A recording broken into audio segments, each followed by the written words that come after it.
Buenos días, ¿cómo están jóvenes? Buenos días con todos. Aula 94, vamos a iniciar el desarrollo de la semana número 8. Antes de eso, por favor, si me pueden comprobar el audio.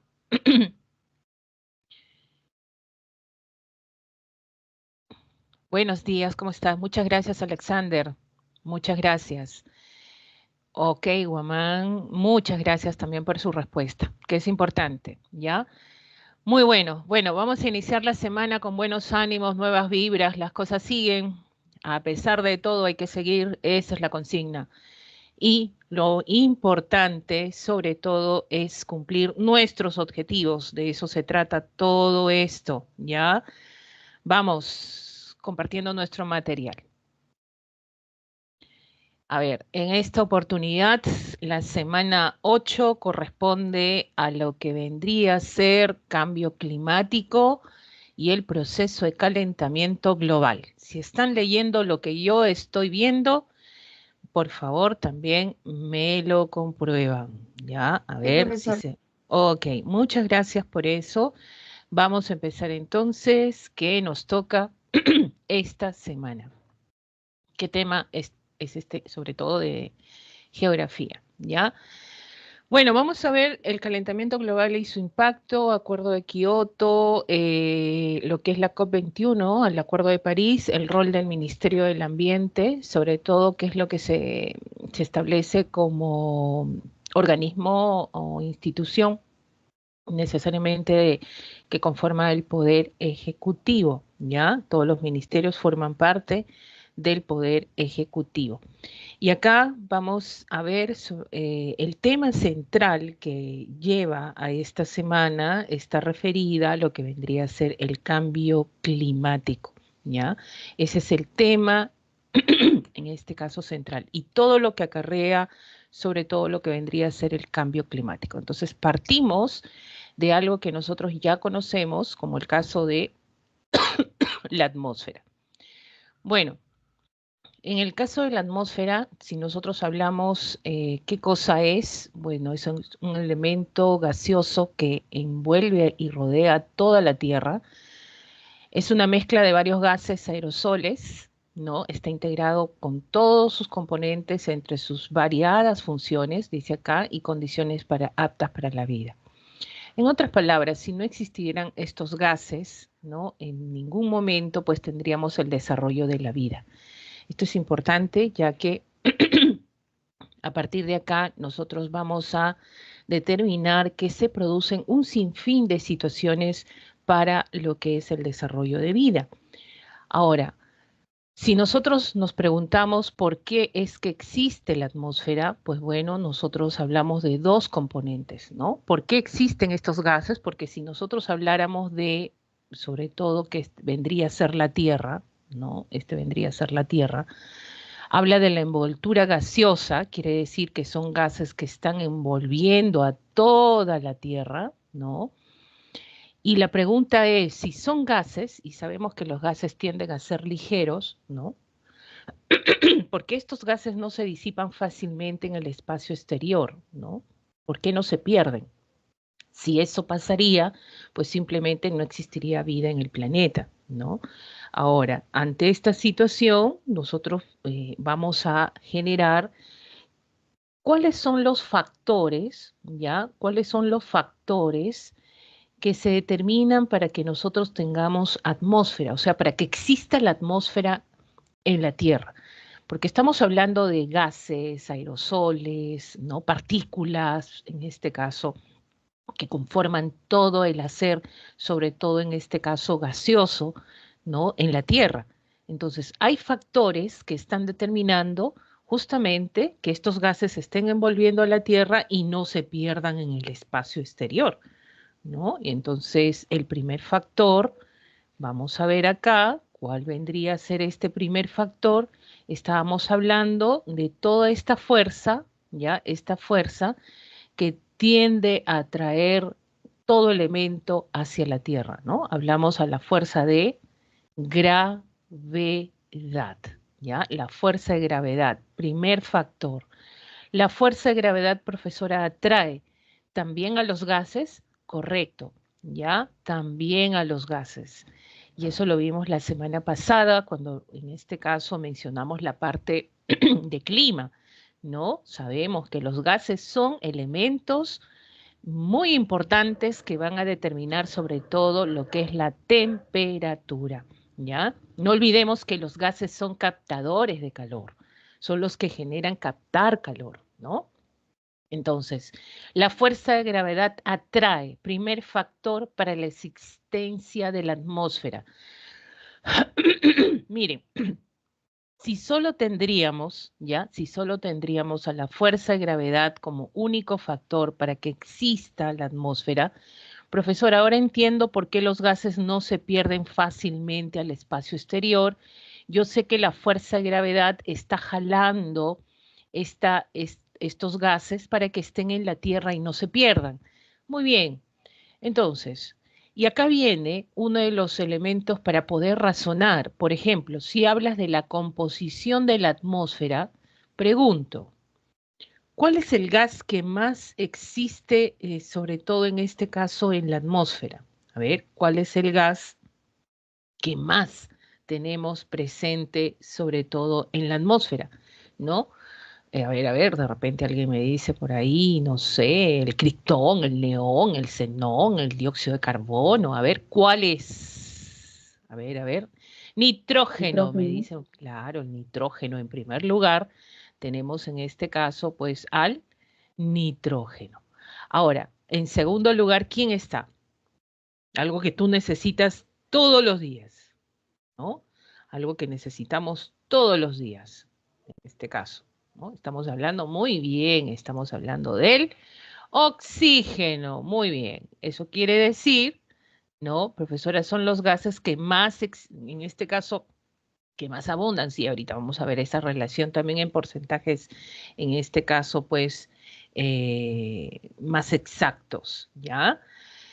Entonces, vamos acá, ¿qué significa? Si estos son los gases que más abundan en la atmósfera, ¿no? Los elementos que más están presentes en la atmósfera, y la gravedad es el primer factor que está trayendo esta masa, esta gran densidad gaseosa que en este caso tiene la Tierra, pues bueno, vamos a decir ya lo siguiente. ¿Qué decimos? Que si la gravedad está atrayendo todo, también atrae lo que es el nitrógeno y lo que es el oxígeno. Y no olvidemos que estos gases tienden a ser pesados. ¿Y qué significa? Que significa que si la gravedad los jala, ¿no? Y solamente existiera gravedad como factor importante para que exista la atmósfera, entonces para poder respirar, por ejemplo, tendríamos que ir a las partes más bajas de la superficie y encontrar qué cosa, encontrar necesariamente oxígeno, ¿ya? ¿Eso qué significa? Eso significa, ¿ya? Que sería pues muy limitado el desarrollo de la vida. Solamente aquellas especies, aquellas, en este caso, aquellos elementos que tengan acceso a nivel de la superficie, tendrían pues derecho a respirar o vivir. Y no es así. Entonces, acá viene el segundo factor que está alterando esto. ¿Cuál es este segundo factor que hace que estos gases no estén a nivel de la superficie? Pues es la radiación, ¿ya? La radiación, en este caso, solar. ¿Qué hace la radiación solar? La radiación solar está generando que estos gases generen entrar en dinamicidad y en movimiento. ¿Eso qué significa? Que se calientan, se alteran y se generan a ser dinámicos. ¿Eso qué significa? Que van a ser más ligeros y comienzan a ascender. Comienzan a ascender. Pero ese ascenso hace que la gravedad a la vez están ascendiendo y a la vez retornen a la superficie. Comienzan a ascender hasta un cierto nivel, ¿no? Entonces, gracias a la radiación solar, se produce esta interacción, este movimiento, este dinamismo. ¿Para qué? Para que finalmente vamos a determinar que vamos a encontrar oxígeno, por ejemplo, hasta una cierta, en este caso, metro sobre el nivel del mar. Hablamos de altitud. Entonces es por eso que cuando tú más subes a una determinada, en este caso altitud, lo que te falta lo primero es el oxígeno, porque el oxígeno lo encontramos en zonas más bajas, ¿no? Y esto debido a estos dos factores. Hasta una cierta altitud es que nosotros podemos determinar el desarrollo, pues, y la presencia de estos gases que generan la composición de la atmósfera. Entonces, vamos a ver acá, la radiación solar es el segundo factor que genera la existencia de la atmósfera. ¿Ya? Chicos, esto lo hago para que ustedes tengan una noción a lo que estamos refiriéndonos con lo que es atmósfera. ¿Esto es importante? Sí.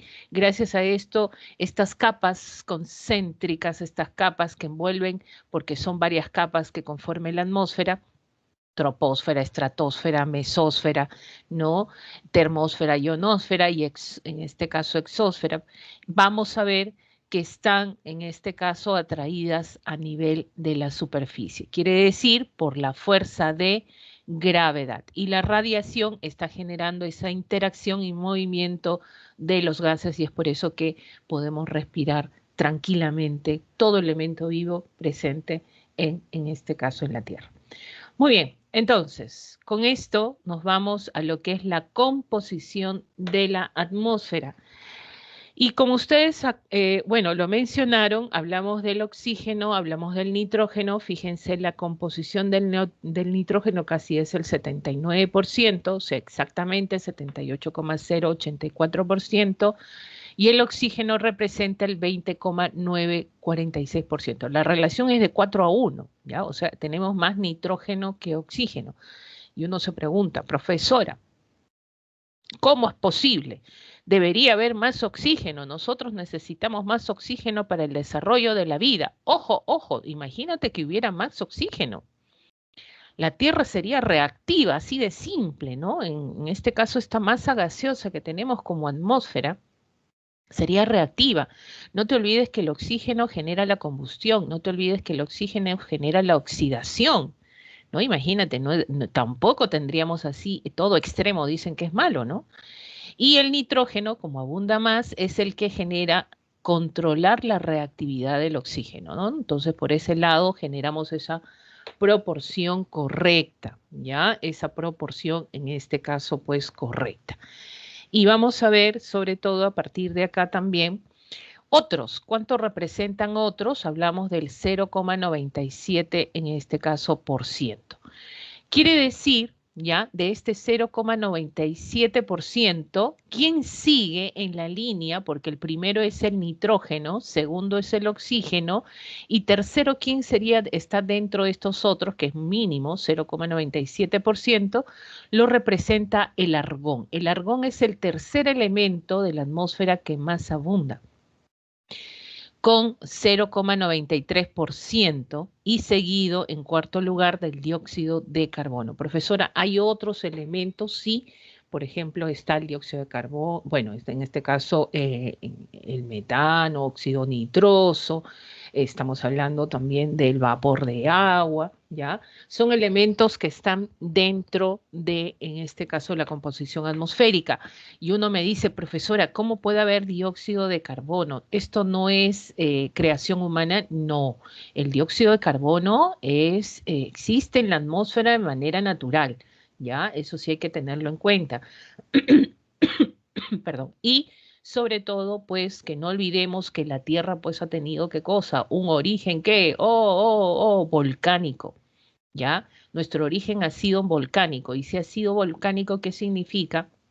Que ha habido emisiones magmáticas y estas emisiones magmáticas han venido a generar a la composición de la atmósfera que tenemos hoy en día, ¿ya? Entonces, por ese lado, a tener en cuenta eso, ¿ya? Entonces, no olvidemos, acá están los elementos que generan, sobre todo, componer la atmósfera. Ahora, cuando te dicen gases termorreguladores, bueno, eso ya como que ya lo puedes conocer y puedes decir, profesora, esto sí lo sé, porque finalmente, cuando hablo de gases termorreguladores, estoy a termo, ¿no? Calor, ¿no? Que regulan el calor, profesora, así es, ¿ya? Y sobre todo está atribuido a estos dos gases. Hablamos del vapor de agua y el dióxido de carbono. ¿no? Durante el día absorben radiación. No olvidemos que en general los gases son captadores de calor, ¿no? Pero estos dos son los que se consideran como termorreguladores.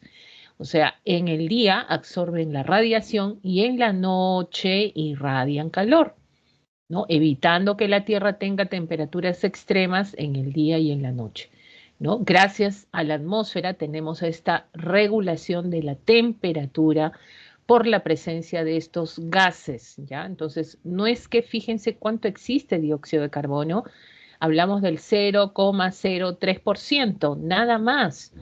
Lamentablemente la actividad humana está haciendo que este dióxido de carbono pues aumente, ¿no? Es el principal gas responsable del calentamiento global. Este es el problema que tenemos hoy en día y justamente todo eso lo vamos a mencionar hoy día, ¿ya? Muy bien. Entonces, vamos a ver, por ejemplo, alguien por ahí una vez me pregunta y me dice, profesora, ¿cuál es la temperatura promedio que hay en la Tierra para el desarrollo de la vida? Estamos hablando de 15 grados en este caso de temperatura. ¿Ya? Ese es el promedio que tenemos a hoy. Dicen que está subiendo, está generando puntos arriba, de pronto baja, pero bueno, hasta ahora es lo que se mantiene como información de la temperatura en la Tierra. Estamos refiriéndonos a 15 grados de temperatura. Muy bien, entonces a partir de acá vamos a ver también otras nociones básicas que es importante destacar. Hablamos de la estructura y las características de la atmósfera. Bueno, vuelvo a repetir acá, dice la atmósfera tiene un importante papel en el calentamiento de la Tierra. Claro, porque son gases. Y esto es fundamental, ¿no? Si no hubiera atmósfera, la temperatura del planeta sería bajo 0 grados. Es que es verdad, o sea, viene la radiación, ¿ya? La radiación solar llega y cuando llega a la Tierra se transforma en energía calorífica, ¿no? ¿Eso qué significa? Esta energía calorífica finalmente se libera fácilmente, o sea, cuando hay presencia de brillo solar, ¿no? Como que la temperatura puede elevarse, sentir un poquito de calor y de pronto, ¿qué sucede? Esto se libera en el momento que llega. Entonces, de un momento a otro, ¿qué va a pasar? Pues hay descenso de temperatura, hablan así, de menos 18 grados de temperatura. Entonces, si esto pasara, ¿no? Simplemente pues no existiría la vida en el planeta. Así de simple, ¿no? Es que no se puede vivir con temperaturas tan extremas y de manera continua. Una cosa es soportar una estación y otra cosa es estar continuamente, pues, no dentro de este proceso extremo, ¿ya? Muy bien. Ahora, eso quiere decir que vamos a, sobre todo, ¿ya? Vamos a establecer la presencia, no necesariamente acá del clima terrestre, depende del balance energético entre la radiación solar y la radiación emitida por la Tierra. Claro, este balance energético está referido necesariamente a que la radiación, ¿ya? La radiación del Sol, o sea, esta radiación que nosotros conocemos, todo lo, cuando llega a la Tierra, ¿ya? Cuando llega a la Tierra, todo lo que entra tiene que salir en la misma proporción. O sea, si llega a 10, la salida es 10. Pero mientras se genera esa salida, esta radiación en la Tierra se transforma. ¿No? No sale como radiación. ¿No, profesora? No, no sale como radiación. Sale como energía infrarroja. Y la energía infrarroja se genera ¿dónde? En la Tierra. ¿Ya? Y la energía infrarroja se está generando en la Tierra. Entonces, este balance energético, tú te imaginas que la radiación llegue y nunca salga, pues genera un desbalance. Entonces la idea es, y se ha establecido y se ha visto que se da de esa manera, ¿no? Todo lo que llega tiene que salir en la misma proporción para generar ese balance energético. El aumento en la troposfera de los gases de efecto invernadero han incrementado la capacidad de absorber ondas infrarrojas, generando la elevación de las temperaturas. Bueno, es lo que se conoce como ya calentamiento global. Bueno, el calentamiento global está generando lo que es el cambio climático. Uno es consecuencia del otro. Eso hay que entenderlo de esa manera, ¿ya? Entonces, hay que, por ejemplo, tenemos acá las capas de la atmósfera, ¿no? La capa donde estamos nosotros, ¿cómo se llama esta capa donde estamos nosotros? Esto es la troposfera, está la estratosfera, está la mesósfera, ya está la termósfera o ionosfera, y ya cuando estamos ya oscuritas, y esto es el espacio exterior, la exósfera. Ahora, ¿dónde acontece el cambio climático? Troposfera, ¿ya? ¿Dónde ubicamos la capa de ozono? La capa de ozono está entre 24 y 30 kilómetros, algunos dicen 20, 30, bueno, nosotros en el caso de la PRE estamos en ese rango de 24 a 30, ¿ya? Esta es la capa de ozono ubicado en la estratosfera, ¿no? ¿Ok? Pero donde se generan fenómenos meteorológicos, ¿no? Formación de nubes, vientos, huracanes, en este caso lluvias, ¿no? Precipitaciones, etcétera, ¿no? ¿Dónde se genera todo esto? En la troposfera. Es por eso que se le conoce como la capa de la meteorología también, esto de la troposfera, esta capa, en este caso primaria, ¿no? Donde nosotros estamos.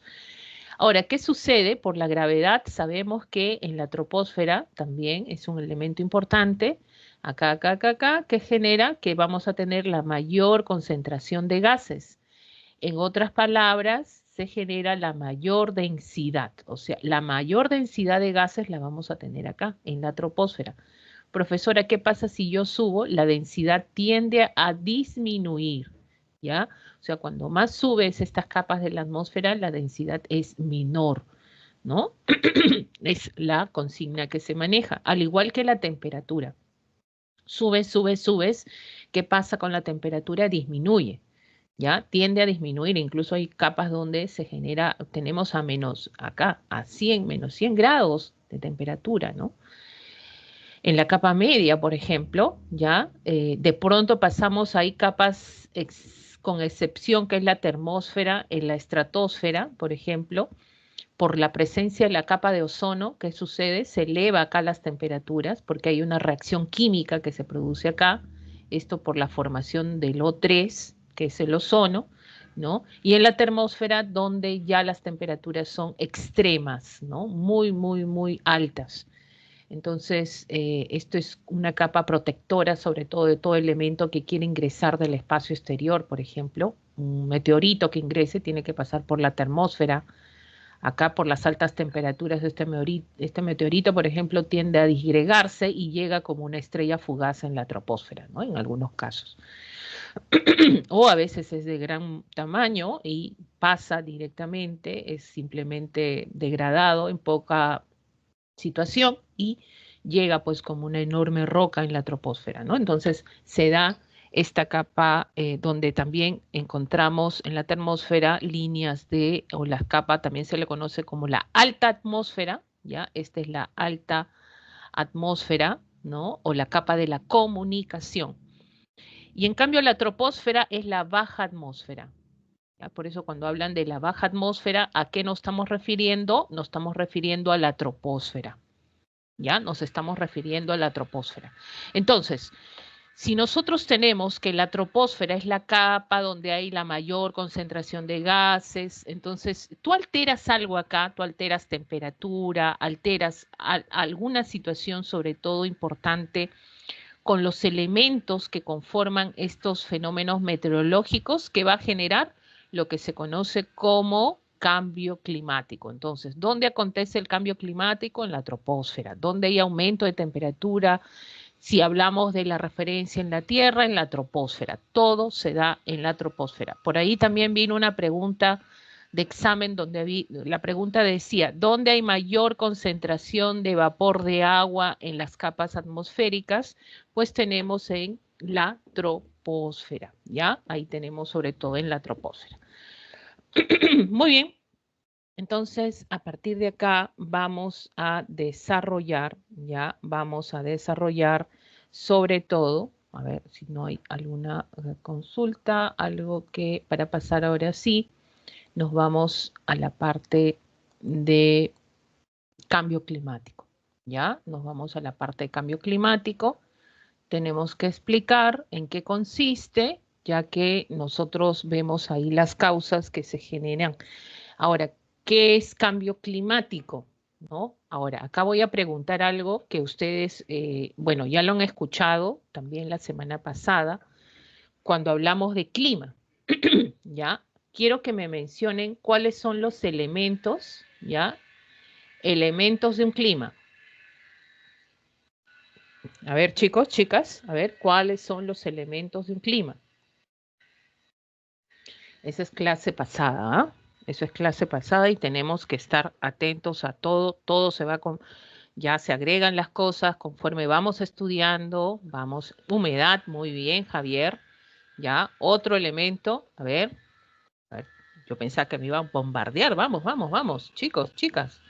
Humedad, bueno, ahorita, profesora, siento humedad, profesora, sí, pues acá los que estamos en Lima al menos hay un frío, muy bien, viento, precipitación, temperatura, muy bien, sigan, sigan, ya, muy bien, perfecto. Nubosidad también es un elemento del clima, ya, insolación, falta algo, falta algo. A ver, humedad, precipitaciones, precipitaciones, vientos, ¿no? Nubosidad por ahí, nubosidad. Y falta algo, el peso, ¿cómo se llama el peso? La presión, muy bien, Patricia. Perfecto, la presión atmosférica. Y sobre todo la temperatura, ¿ya? La temperatura. Miren, quiere decir, muy bien chicos, quiere decir, cuando yo hablo de elementos del clima, estoy generando, ¿ya? Describir, ¿ya? Estoy generando describir las características de un clima, ¿no? Y cuando yo hablo de un clima, por ejemplo, un clima tropical, que es el más conocido, ¿no? ¿Qué significa? Es cálido, hace mucho calor, húmedo, hay muchas lluvias, ¿ya? ¿No? Acá, por eso la condición de lluvioso, ¿ya? Entonces, cálido, húmedo, lluvioso. Entonces, cuando te están hablando de clima, a ver, eso lo expliqué la semana pasada, ¿cuántos años necesito para yo establecer que estos elementos del clima, viento, presión, temperatura, ¿no? Se mantienen constantes en lo que es su tiempo atmosférico? O sea, ha habido un promedio de tiempo atmosférico para yo sacar este clima tropical, ¿no? Entonces, estoy hablando de cuántos años, chicos, 30, muy bien, 30 años, de un promedio de 30 años. Profesora, esto es bastante, profesora. Sí, pues así es, para generar que tenemos un tipo de clima, por ejemplo, un tipo de clima tropical. Ahora, si tú te has demorado 30 años, imagínense, si yo hablo de cambio climático. Si hablo de cambio climático, quiere decir que uno de estos elementos, ¿ya? Uno o más de estos elementos se han modificado en su promedio y durante 30 años se está generando el mismo promedio. O sea, de repente ya es un subtropical, ya no va a ser tropical, tropical. Entonces, 30 años más para definir que en esta zona se ha establecido un subtropical. Quiere decir que las precipitaciones han disminuido. Quiere decir, por ejemplo, que la humedad ha descendido, ¿no? Entonces, para yo llegar a eso tiene que pasar 30 años, ¿no? Es por eso que esto de cambiar el clima es una recurrencia mínima de 30 años. Ahora, si nos vamos al tema de lo que es cambio climático, ¿no? Entonces, profesora, el clima en muchas superficies de nuestro planeta se van a modificar de manera general.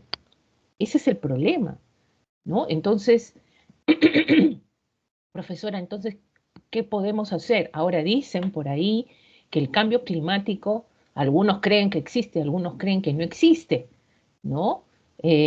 Por ejemplo, hablan de que estamos en una era donde las temperaturas están aumentando de manera, una era climática, ojo, donde están aumentando de manera natural, ¿ya? Porque estábamos, ¿se acuerdan por la historia, no? Pleistoceno, ¿ya? Y ahora estamos en el A ver si se acuerdan de eso, ¿no? Que tiene que ver todo. A ver, ¿se acuerdan? Estábamos en la era de las glaciaciones, como le decía, en la era del hielo, ¿no? En el Pleistoceno. La última glaciación fue, en este caso, Wisconsin, ¿ok? Muy bien, por ahí Alexandra, Lucía, están en todas por ahí, ¿no? Tenemos, profesora, estamos en el Holoceno.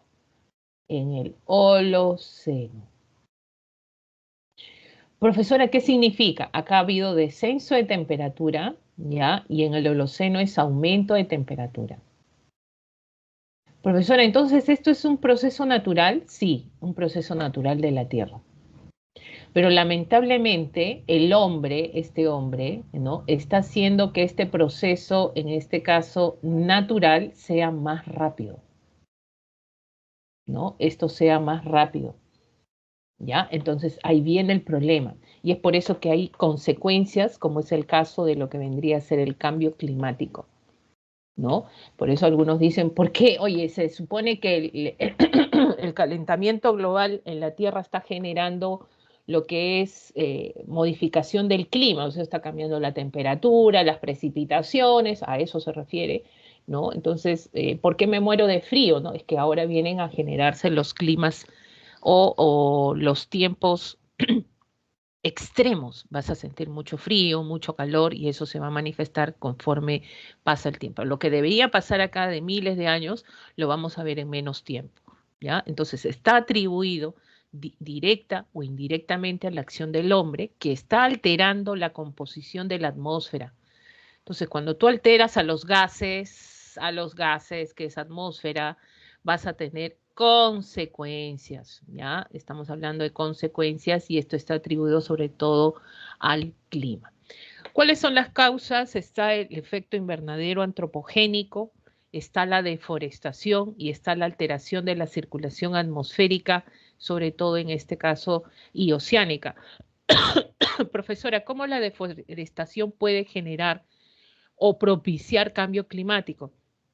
Lo que pasa es que ustedes saben que los bosques son grandes captadores de qué, de dióxido de carbono y grandes liberadores a la atmósfera de qué, de oxígeno. ¿Y eso qué significa? Pues hay varios factores también, no solo eso, sino que se deja de generar la captación de dióxido, ¿no? Por parte de estos, se conocen a los bosques como sumideros, ¿ya? Sumideros naturales en el planeta. Los sumideros generan la captación de carbono, ¿no? Y justamente acá está ingresando el dióxido de carbono.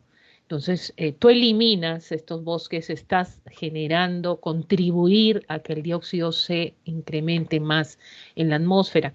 Ahora, y también genera cambio climático, profesora, claro, porque si estás contribuyendo a que esto pase a la atmósfera, ¿qué significa? Pues esto va a generar más retención. No olvidemos que el vapor de agua y también el dióxido de carbono, que son gases, ya no olvidemos eso, gases termorreguladores, ya son gases termorreguladores. ¿Qué significa? Son captadores de calor. Entonces, ¿qué significa? Pues tú pones más de este dióxido, más de vapor, más de dióxido, va a haber más aumento de temperatura en la atmósfera. Y todo eso está atribuido a lo que es también cambio climático, o sea, como consecuencia va a haber generar la modificación del clima. Y sabemos donde no hay zona de superficie boscosa, la erosión es más rápida, no hay infiltración de agua, no hay desarrollo de biosfera, entonces atribuye a muchas cosas y eso está dentro de las causas del cambio climático. La alteración y la circulación atmosférica y oceánica. No olvidemos por el efecto Coriolis tenemos pues esto de la circulación tanto de vientos y corrientes son distintas tanto en el hemisferio norte como en el hemisferio sur. ¿Eso qué significa? Horario, antihorario, ¿no? El movimiento que tienen los vientos. Hay corrientes marinas que están cerca del Ecuador, están alejadas del Ecuador, y eso qué significa? Generan ser corrientes cálidas, corrientes frías, de acuerdo a la posición latitudinal también. Igual los vientos, ¿no? Los vientos vienen de zonas de alta presión a zonas de baja presión, o sea, de zonas frías a zonas cálidas, Y eso que genera, pues, esta circulación de equilibrio dentro de la Tierra. ¿Qué pasa si tú alteras esta circulación atmosférica y oceánica? ¿Qué sucede? Por ejemplo, la corriente peruana deja de ser fría, ¿ya? Y viene una y aumenta la temperatura de la corriente peruana. ¿Altera o no altera el clima de la costa? Va a alterarla, va a modificarla, ¿ya? De repente ya no tienes formación de nubes estratos, sino de nimbocúmulos, y ahí sí prepárate para las lluvias. Entonces, todo esto genera que se modifique, contribuye a lo que es el cambio climático.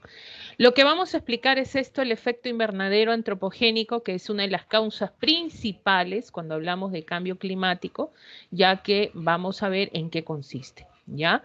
Por ejemplo, acá hablamos del proceso del calentamiento global, donde vamos a ver, por ejemplo, en un primer momento, cómo la energía, ya uno, la energía del sol y la radiación solar cae sobre la Tierra, ¿no? Y fíjense que esta radiación llega, luz visible, llega acá, parte de esta energía, a veces por la presencia de nubosidad, se refleja hacia el espacio, ¿no? Sale directamente, pero toda energía que llega a la superficie se calienta y emite energía infrarroja. Esto significa, ¿ya?, que la energía infrarroja es la que se genera en la Tierra, ¿ya? Ojo, la energía infrarroja es la que se genera en la Tierra. Y esto se conoce como energía calorífica, ¿ya? Esto se conoce como energía calorífica. ¿Y qué hemos dicho? Todo lo que llega tiene que salir en la misma proporción. Ahora, esta energía infrarroja que se ha producido en la Tierra va a salir, ¿ya? Va a salir. Profesora, de todas maneras sale al espacio exterior, así es. Pero por la presencia de gases que tenemos, los gases que existen en la atmósfera, sobre todo los termorreguladores, el vapor de agua, el dióxido de carbono, ¿qué sucede? Como es energía infrarroja, calorífica, ¿no? Entonces los gases lo van a captar. Genera la captación de esta energía calorífica y van a ser retenidas en la Tierra por un tiempo. No es que se van a quedar por siempre, ¿ya? Por un tiempo. Y finalmente van a salir, ¿no? Una vez que cumplen su función acá en la Tierra, salen. Profesora, ¿cuál es su función? Retener calor. Quedan acá, la energía infrarroja queda acá para retener calor. Gracias a este proceso de retención de calor es que el promedio de la temperatura en la Tierra llega a 15 grados. O sea, gracias a esta retención de calor hay desarrollo de vida, ¿no? ¿Cómo se llama este proceso natural? Se conoce como efecto invernadero. Acá dice, se produce cuando los determinados gases como el dióxido de carbono o el metano retienen una parte de la energía que emite la Tierra. Bueno, hay metano también presente, en este caso, pues en la atmósfera en pequeñas cantidades, pero vamos a ver que esta energía infrarroja va a ser retenida acá y finalmente se libera, profesora, tiende a liberarse, ¿ya? Entonces tiende a liberarse. ¿Qué significa? Que este es un proceso de retención de calor, el efecto invernadero. Ahora, ¿por qué dicen una cosa es efecto invernadero natural y otra cosa es efecto invernadero antropogénico? ¿Ya? Cuando te dicen antropogénico es que el hombre está interviniendo. Ahora, ¿cómo interviene el hombre en este proceso natural? ¿No? ¿Cómo lo hace? Pues bueno, está creando, esto desde la revolución industrial, está creando qué cosa, más gases de efecto invernadero. Sobre todo, ¿qué gas ha creado en gran cantidad? El dióxido de carbono. El metano, profesora, también. El óxido nitroso también. Y también por ahí los CFC, que son gases, estamos hablando de cloro, flúor, carbono, que son gases exclusivamente creados por el hombre. Ahora, fíjense ustedes estos gases de efecto invernadero que han sido creados en mayor proporción durante todos estos años. ¿Qué sucede? Pues bueno, viene la energía infrarroja ya creada en la Tierra, quiere salir, ¿va a salir? No va a poder salir y se va a retener por más tiempo en la Tierra. Si tú retienes por más tiempo en la Tierra energía infrarroja, ¿qué va a pasar con la temperatura? La temperatura se está elevando. Entonces, cuando te pregunten gas, efecto invernadero antropogénico, es la intervención del hombre con la creación de más gases de efecto invernadero. Y esto está generando el aumento de la temperatura a nivel atmosférico y también oceánico. Profesor, ¿el océano también se está calentando? Correcto. ¿Cómo se llama ese aumento de temperatura a nivel atmosférico y océano? Se conoce como calentamiento global. Calentamiento global. ¿Ya? Calentamiento global. Por ahí, a ver, a ver. Ups, qué fea la calaverita. Qué feo la calaverita. Profesora, ¿y eso qué significa? ¿Vamos a calentarnos por siempre? Bueno, estamos en ese proceso, parece, ¿ya? Mira, tú calienta la atmósfera, anda a ver lo que te está generando, ¿no? En zonas más cálidas, fíjense, el aumento de la temperatura promedio está modificándose, ¿no? En ciertas superficies, ¿no? Bueno, nosotros por la llegada del fenómeno del Niño tuvimos hasta más de ¿cuánto? Hablamos de, sobre todo, más de 30 grados de temperatura. Lima no soportaba ese tipo de temperaturas, ¿no? Fíjense, entonces la recurrencia de huracanes, por ejemplo, ¿no? Entonces, tú alteras la atmósfera y genera eso. Ahora, aumentas la temperatura de la masa oceánica y ese es el problema que pues los organismos vivos se van a alterar también. Va a haber más evaporación, más precipitaciones que ya lo estamos viendo hoy en día. Y eso, si esto es recurrente, ya estamos hablando de varios años, ya estamos viendo y evidenciando lo que es el cambio climático, ¿no? Entonces, el calentamiento global, ¿qué cosa es? Aumento de temperatura a nivel atmosférico, ya estamos hablando, vamos a poner acá, a nivel, en este caso, uy, no quiere moverse, a nivel atmosférico y a nivel oceánico. Eso es calentamiento, en este caso global. ¿Qué está generando el calentamiento global? Ojo, cambio climático, ¿ya? Está generando lo que es cambio climático. Profesora, no puede ser, esto es lo que nos espera. Bueno, ya está pasando, no es que es lo que nos espera, esto es lo que está pasando, ¿ya? Y vemos ahí consecuencias también que se están generando. Muy bien, entonces, ¿cuáles son estos gases de efecto invernadero? Bueno, en primer lugar, tienes que recordar por siempre jamás al dióxido de carbono, que es el principal responsable de todo este proceso, gracias a la actividad humana, el hombre, como siempre, autodestruyéndose. Y la quema, bueno, esto se obtiene en la quema de combustibles fósiles, de sembrados. Está el metano también, principal componente del gas natural. Bueno, ¿dónde encuentro metano, profesora? Bueno, en la descomposición de la materia orgánica, todo lo que tenga que ver con descomposición de la materia orgánica, de la biomasa, en los fósiles, combustibles fósiles, en los basureros, ¿no? Ahí encontramos en este caso metano, en la crianza de animales, ¿no?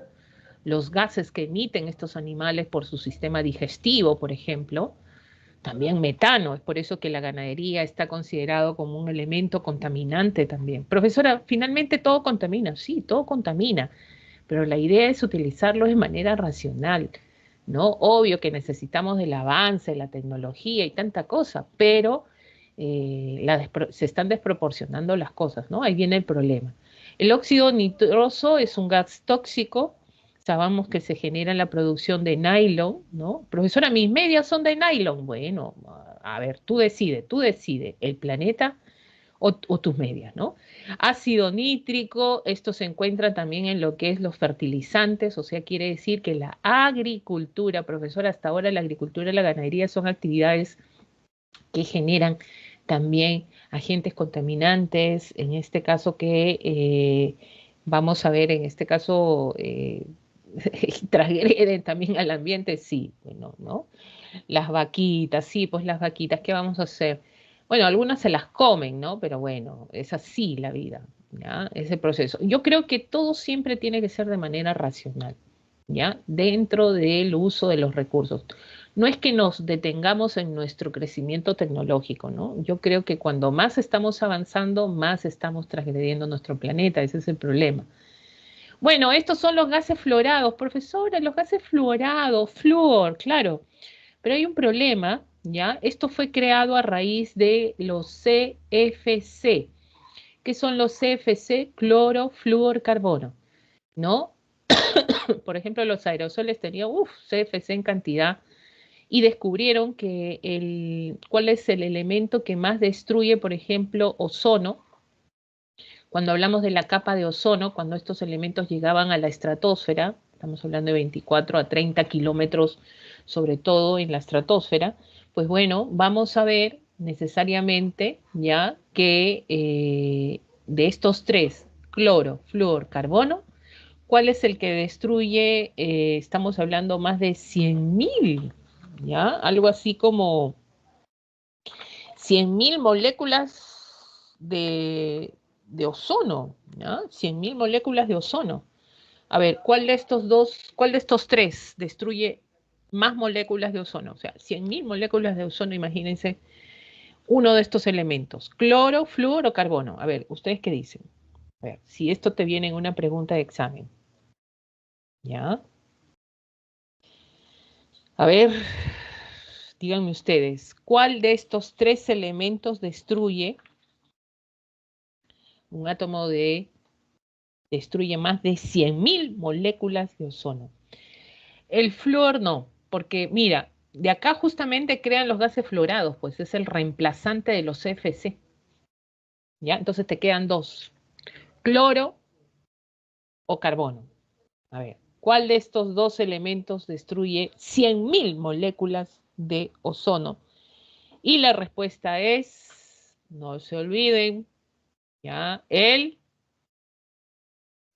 cloro, ¿ya? Es por eso que se ha prohibido la emisión de todo agente industrial, ¿no? El Tratado de Montreal, por ejemplo, tiene que ver con esto, para la producción sobre todo del cloro, ¿ya? Estamos hablando de producción de cloro. Entonces, ¿qué se crea para decir, oye, pero si no vamos a usar cloro, ahora qué voy a usar, ¿no? Ah, muy bien, no te preocupes, otra creación humana, que son los gases fluorados.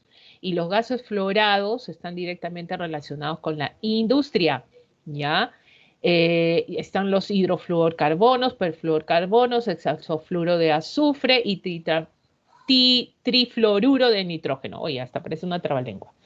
Vamos entonces, ¿cuáles son? Rapidito nada más para mencionar los gases fluorados a efecto invernadero. Profesora, entonces estos no dañan la capa de ozono. Qué lindo, profesora. Sí, no dañan la capa de ozono, pero generan la captación de mayor calor. Mira, una cosa es proteger la capa de ozono. Perfecto, la protegiste. Ya, bueno, se está reestructurando en unas zonas del planeta. Y otra cosa que estos gases fluorados captan más calor que cualquiera. Imagínense. ¿Ya? Tiene mayor potencial, ¿no? Es 22.000 veces más que el dióxido de carbono, imagínense. Entonces, una no compensó la otra, pero bueno, nos estamos calentando al menos, pero bueno, terriblemente. Entonces, hidrofluorcarbonos, ¿dónde lo encuentras? Sistemas refrigerantes, disolventes de limpieza, agentes de fabricación de espumas, los perfluor, en este caso carbonos, tienes ahí la fabricación de semiconductores, agentes, fabricación de espumas, en este caso industrial. Los hexafluoruro de azufre, tienes ahí, por ejemplo, ya, uy, esto siempre se mueve.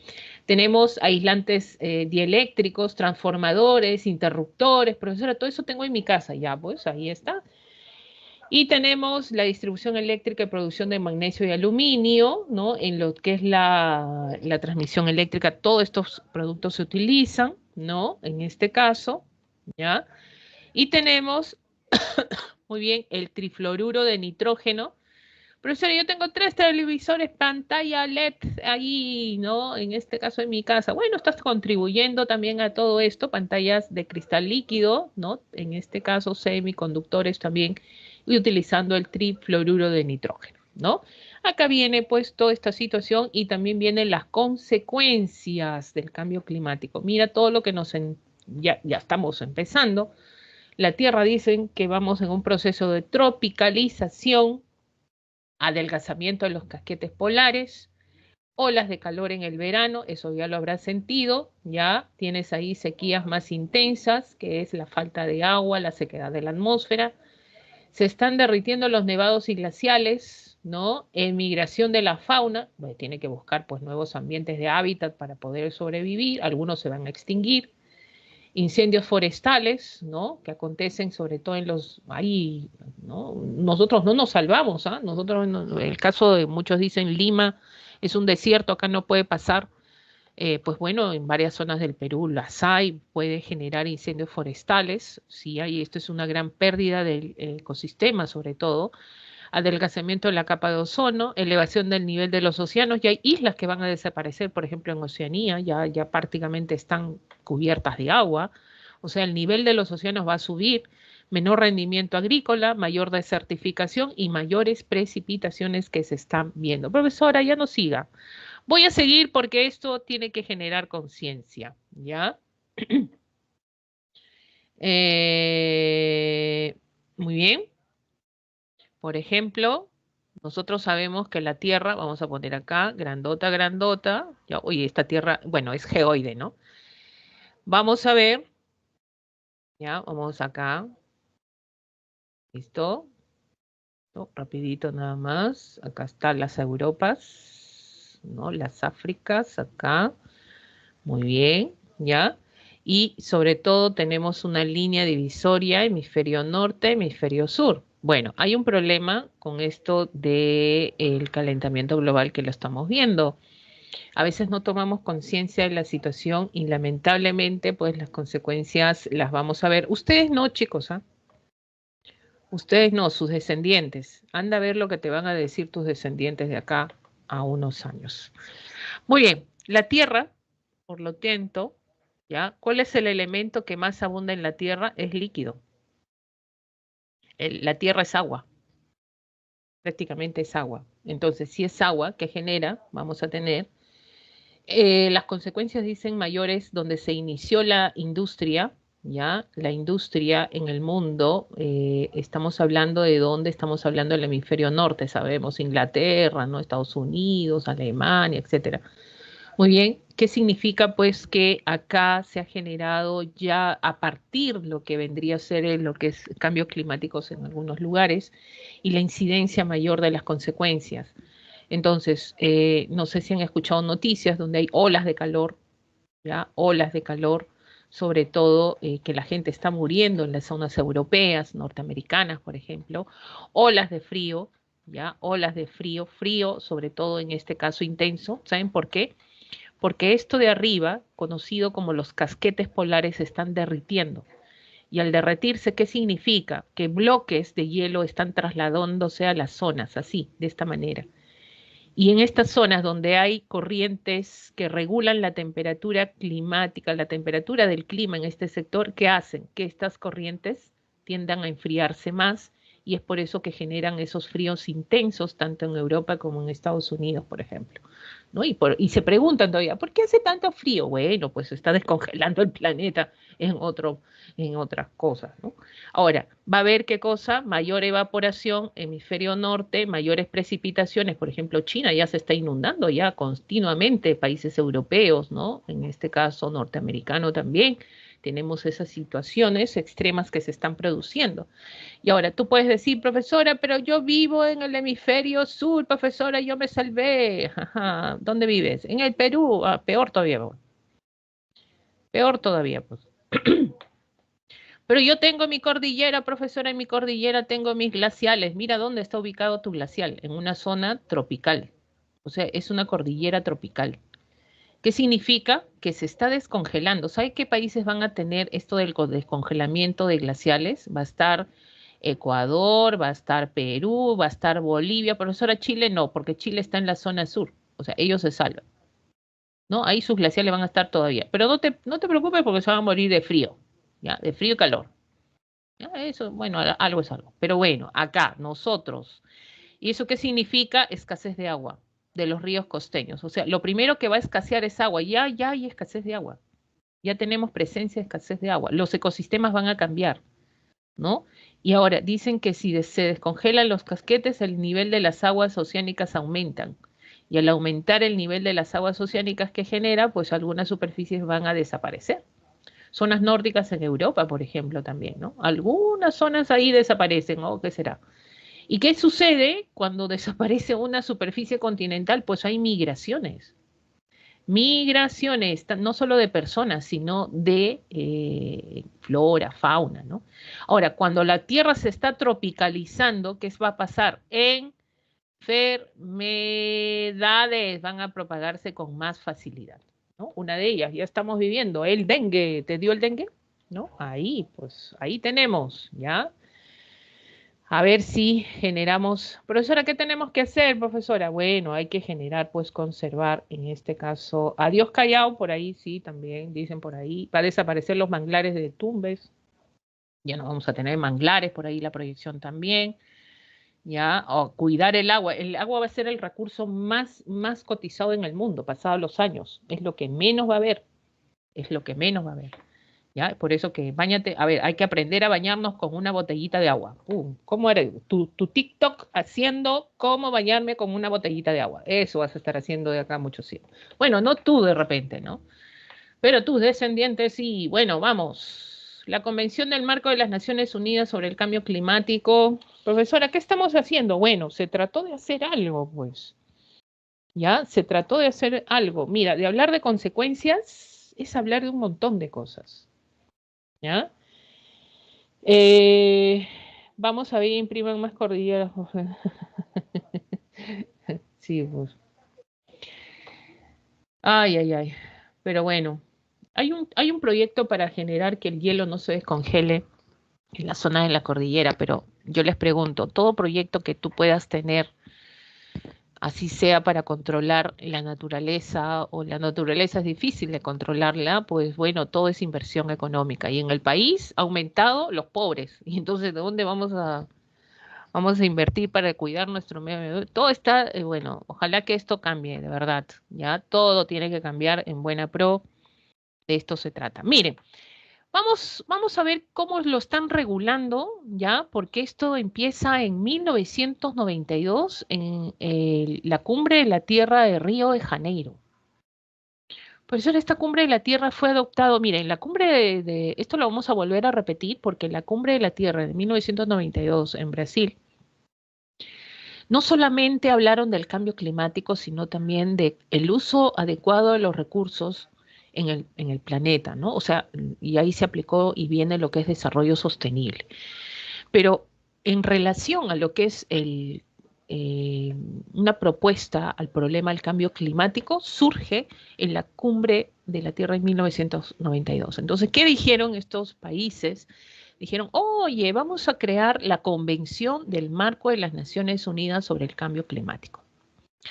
Bueno, una convención, no todos, en este caso es voluntario, ¿no? No es que te obliga, es voluntario, si tú quieres lo cumples o no. Entonces, ¿cuál era el objetivo de esta convención? Era esto, ¿no? Estabilizar las concentraciones de gases de efecto invernadero a un nivel que impida interferencias humanas peligrosas en el sistema climático. En otras palabras, reducir las emisiones de gases de efecto invernadero para no generar cambio climático a futuro. ¿Ya? ¿Cómo que no te bañas de hace un mes? Ah, no, no puede ser. Bueno, este tratado se complementa con el protocolo de Kioto. Miren, lo que pasa es que una vez que se generó la creación de la convención, estas son las siglas que ustedes van a siempre ver, que significa la convención del marco de las Naciones Unidas sobre el cambio climático, ¿ya? Dijeron, oye, ¿y ahora qué hacemos, no? Esto fue aplicado hoy en día están conformados por 197 estados, a los que se le conoce como partes, ¿ya? Pero esto entró en vigencia en 1994, 1994. O sea, en la Cumbre de la Tierra se dispone la creación y entra en vigencia en 1994. Profesora, ¿qué? La convención, pues, entra en vigencia. Ahora, entonces todos dijeron, oye, ¿y ahora? Todos se miraron las caras. ¿Y ahora qué hacemos? ¿No? Entonces, la idea es que esta creación de esta convención sea más obligatoria para todos, ¿no? No tanto así que, ay, si quiero participo, si quiero no, en este caso participo. Entonces, ¿qué se generó acá? generar reuniones, ¿ya? O conferencias, reuniones anuales, ¿no? Entonces, cada año se tienen que reunir ¿quiénes? Las partes. ¿Quiénes son las partes? Los 197 estados. Entonces, como cada año se van a reunir las partes, van a crear ¿qué cosa? La conferencia de los estados parte. Entonces, la conferencia de los estados parte forma parte de ¿qué? Valga la redundancia, la Convención del Marco de las Naciones Unidas sobre Cambio Climático. Entonces, ¿cómo se llama, para resumir esto de las conferencias de las partes? Las famosas COP, ¿ya? Estas son las famosas COP, ¿no? Entonces, COP 1, no que ver. COP 2, nada. Hasta que vino la COP 3, mira, acá está la COP 3, donde fue en Kioto, Japón, 1997, donde se firma ahora sí el protocolo de Kioto. Y este protocolo de Kioto es vinculante. ¿Qué significa vinculante? Obligatorio, ¿ya? Obligatorio. Pero el problema de Kioto es que se trató de buscar, ¿ya? Fíjense que entró en vigencia el año 2000, en este caso 2005, y esto fue firmado en 1997, fíjate tú. Profesora, ¿por qué se demoró tanto? Porque el protocolo de Kioto, como es vinculante, se necesitaba un mínimo de países que emitan grandes cantidades de gases de efecto invernadero, ¿ya? Entonces, la idea era conformarlo con 35 países desarrollados o industrializados. O sea, no vayas a pensar por qué Perú no firmó. Necesariamente tenían que ser 35 países desarrollados e industrializados. Bueno, se logró el objetivo. ¿Qué cosa quería en este caso? Ojo que Estados Unidos, China no quisieron firmar. En un primer momento no querían y Estados Unidos nunca firma nada. Entonces, acá en el protocolo de Kioto se va a definir la mitigación de los 6 gases de efecto invernadero que están generando estragos por la actividad humana. ¿Cuáles son estos gases? En primer lugar, el dióxido de carbono, el metano, el óxido nitroso, hidrofluorocarbono, perfluorocarbono, hexafluoro de azufre. Esos son los 6 gases que han generado, pues, reducir en un 5%, sobre todo cuando se firmó Kioto. ¿Cuándo venció Kioto? El año 2012. Y el año 2012, en Doha, Qatar, ya en la COP 18, se va a firmar lo que es la vigencia del protocolo de Kioto. Entonces, Kioto, ¿cuándo finalmente va a vencer? El año 2020. Profesora, ya venció, o sea, no tenemos nada. No, pero no te preocupes, ¿ya? En la COP, bueno, nosotros tuvimos una COP en Lima, ¿ya? Y la COP de Lima, sobre todo, ¿no? Establecía las pautas para regular, esto fue el año 2014 fue la COP, en este caso 20, así se conoce la COP 20, y esto fue en Lima. Y en la COP de Lima se estableció sobre todo las partes, los parámetros, la base para elaborar el Acuerdo de París. O sea, fue importante la COP de Lima, sí, porque fue el borrador, las bases para lo que era el Acuerdo de París, que fue el año 2015 en la COP 21 en París. Entonces, ¿qué es lo que nos está rigiendo hoy en día? Es el Acuerdo de París, ¿ya? Lo que nos rige todo lo que tenga que ver con cambio climático es el Acuerdo de París. Esto firmado en Francia. Muy bien, vamos a ver acá, lo que se busca es la mitigación, la resiliencia de los ecosistemas, la reducción sobre todo de los gases de efecto invernadero.